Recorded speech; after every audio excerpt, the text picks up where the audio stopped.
If you're wondering how to film a YouTube video with minimal equipment and how to get views on your video once you upload it to YouTube, then you're in the right place.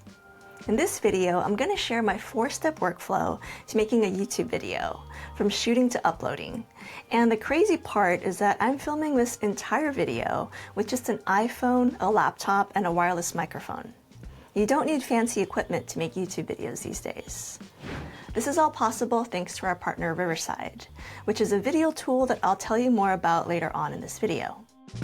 The first step to making a YouTube video is the most important, and it actually takes me the most time. That is planning the video. Now, this does depend on the type of video that you plan to make, but for my tech review and tutorial channel, I don't just speak off the cuff and choose my topics randomly.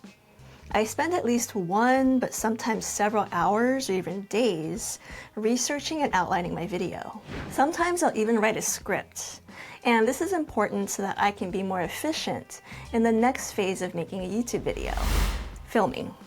Cameras have advanced so much over the past few years that you no longer need expensive gear to film a YouTube video. You can get away with just using a phone and a computer. But it's even easier if you use the right software, such as Riverside. It's an online recording studio that lets you record, edit, and publish videos, podcasts, and short video clips in high quality. Now, you do get the most optimal use out of Riverside's recording features if you use it to film podcasts or video interviews, which I don't really do so much at this point, but I can still use it to film talking head videos, like this one right here. And while Riverside offers tons of features for recording videos, I personally find its AI tools most helpful for the last phase of my YouTube video workflow, so be sure to stay tuned for those tips. So why use Riverside to record videos? Well, there are a few reasons. First, and this is my favorite feature for talking head videos, is that there's a built-in teleprompter. So in the planning phase, if you wrote a script or an outline for your video, as I often do, you can copy and paste that script within Riverside, and it can act as a teleprompter. This is something I usually need a third-party tool to do whenever I'm recording with other cameras. Now also, the video can be recorded in up to 4K resolution, and both the video and audio files are recorded locally. The quality of the recording is not dependent on the internet connection. The other reason to use Riverside takes us into step 3 of my YouTube video workflow.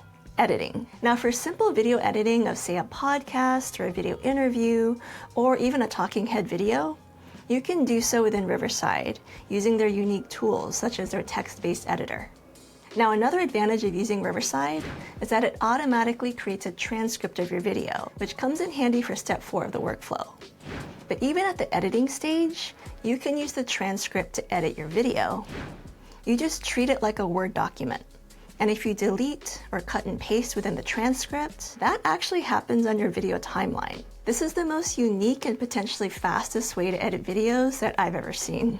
There's also a new tool called Magic Clips, which uses AI to automatically create short clips from long-form content. This is especially handy for repurposing YouTube content for other platforms.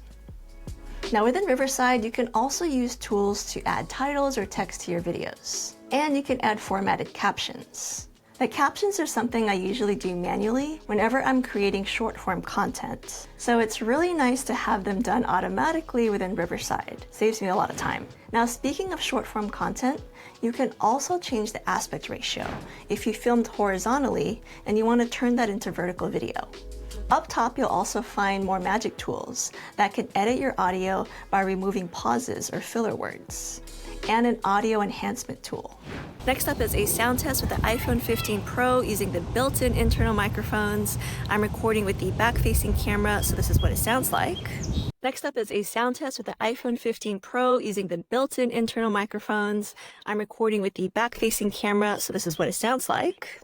So the video editing features within Riverside are a little bit limited. It's definitely not a full-fledged editing tool, but they can still help you do rough cuts of your footage. It's also worth mentioning that Riverside rolls out new updates every month, so more full-fledged editing features may come soon. Now, the final stage of my YouTube workflow is arguably the most painful part of the workflow. It's definitely not the most fun, but that is optimizing it for the algorithm before uploading. And this is really important because it's one of the keys on how to get views on YouTube. Yes, creating high-quality, interesting content is important, but you also need to generate a bunch of metadata to help the algorithm understand what your video is about. Now, luckily, within Riverside, there are some tools to help with that. And you can use these tools on videos recorded within Riverside or videos that you filmed elsewhere and uploaded to a platform. The first handy tool is that transcript that I mentioned in stage 3. You can turn that transcript into a file, which you upload to provide subtitles on platforms like YouTube. Subtitles help not only your hearing impaired viewers, but they also help the algorithm quickly and accurately digest what your video is all about. In addition to subtitles, Riverside can automatically generate AI show notes, which are key metadata that is helpful for the uploading stage. You can get a summary of your video, keywords, takeaways, titles, and sound bites. And using a combination of all of these can help you come up with the title and description or a caption of your video, plus the actual keywords that you'll use.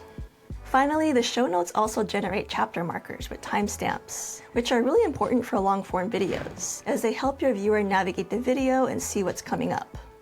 All of this metadata is really important for social media algorithms to properly categorize your content and figure out who to show it to. And I usually use it as a baseline. I might tweak it to make it my own description or my own title, but they give me a really good guideline on where to start. These are all things that I would either spend way too much time doing myself or not enough time doing because it felt like too much work. Having a tool like Riverside generate all of this metadata for me is a time saver, but it also helps me feel like I have quality metadata to help my content succeed once it's uploaded. So that is my 4-step workflow on how to make a YouTube video with a minimal amount of camera gear and the Riverside recording studio. Now, given the current way that I film and edit my videos, I find Riverside to be the most helpful for the content optimization stage of my workflow. But if I were to start a podcast or conduct a video interview, Riverside offers even more benefits for recording directly within the program. But you guys let me know what you think in the comments down below. And if you want to try Riverside out for yourself, use my link below. And there's actually a free version of Riverside as well as a paid version. The free version is a little bit more restrictive, like you can only shoot in up to 720p quality, and some of the tools are limited, but the paid version does offer a lot more. So thank you guys so much for watching. Leave me any comments or questions down below, and I will see you in the next video.